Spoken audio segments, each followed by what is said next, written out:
Bé, hem triat el llibre El Laetània número 20, que és la revista d'Arqueologia del Museu de Mataró. Aleshores, en aquest cas, aquest llibre s'ha dedicat al simpòsium que es va celebrar a Teià en el Centre Enoturístic i Arqueològic de Vallmora. Tot i que no constin els crèdits del llibre, els editors científics del simpòsium són els arqueòlegs Ramon Coll i Enric Ortega. És una interessant obra que tracta sobre arqueologia i va des de la prehistòria fins al Baix Imperi. Són força interessants diversos articles. Podem esmentar en l'apartat de patrimoni l'article de Coll, Prebosti i Bagà sobre l'arqueologia de Premià de Mar.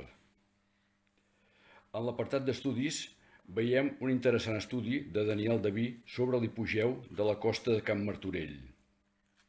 Ja passant a la fase ibèrica, veiem articles de diferents autors, i així aquests articles tracten sobre els poblats ibèrics de Puig del Castell, a Samalús, que era l'antiga Lauro, el poblat de Castellruf, el poblat del Turó del Vent a Llinars i, finalment, el Turó de Can Sant Pere a la Roca.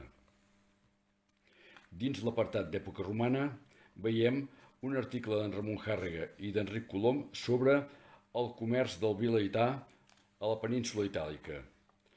I altres articles serien també el de Cesc Busquets i Garriga sobre la Vall de Pineda i de Miquel Gorrera i Busquets sobre la Via Augusta a Vilassar.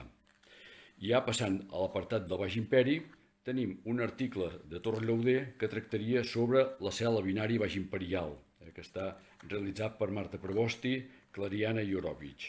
I finalment un article de Patricia Santa Cruz sobre el procés de cristianització a Bàrcino.